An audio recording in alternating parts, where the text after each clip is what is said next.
அமுடோ எதுக்கு ஜீகனை பிட்ரே பண்ணி லீஃப் வில்லேஜில் வந்து ஜாயின் பண்ணான்னு தெரியுமா? அமுடோ பொறுத்த வரைக்கும் ஒரு ஜீனியஸ். பட் ஒரு கடத்தில் உடஞ்சி போயிருப்பான். தன்னோட பொண்ணை காப்பாற்ற முடியலன்ட்டு வருத்தத்தில் உடஞ்சி போயிருப்பான். அந்த மாதிரி டைமில் தான் ஜீகனை மீட் பண்ணுவான். ஜீகனை மீட் பண்ணதுக்கப்புறம் ஒட்சிக்கி, கர்மா, டிவென்ட்ரி, டென்டேல்ன்ட்டு எல்லாத்தையும் பற்றி தெரிஞ்சுப்பான். அவனுக்கு இன்னொரு சான்ஸ் இருக்குது, தன்னோட பொண்ணை காப்பாற்ற இன்னொரு சான்ஸ் இருக்குன்ட்டு எல்லாத்தையும் பற்றி தெரிஞ்சுப்பான். இது எல்லாத்துக்குமே ஒரு முக்கியமான காரணம் வந்து ஜீகன் கூட இருந்தனால தான். அப்படி இருந்துமே எதுக்கு பிட்ரே பண்ணானா, ஜீகனோட மோட்டிவ் வந்து டென்டேலுக்கு ஒரு ஒட்சிக்கி ஃபீட் பண்ணி டிவைன் ட்ரீயை மாற்றணும். ஸோ அப்படி டிவைன் ட்ரீயை மாறிட்டான் உலகம் அழிஞ்சு போயிடும். அந்த விஷயமும் நம்ம அமுடோக்கு தெளிவாக தெரிய ஆரம்பிச்சு.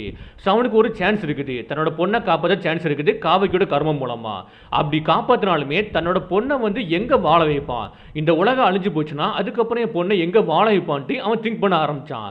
அதனால் தன்னோட பொண்ணை காப்பாற்ற இந்த உலகம் அழியாமல் இருக்கிறதுக்கு ஒரே ஒரு வழிதான் இருக்குன்ட்டு லீஃப் வில்லேஜுக்குள்ளே வந்திருப்பான். லீஃப் வில்லேஜுக்குள்ளே வந்து ஜீகனை பிட்ரே பண்ணியிருப்பான். அதுக்கப்புறம் எல்லா உண்மையும் நருட்டோ சாஸ்கி கிட்ட சொல்லியிருப்பான்.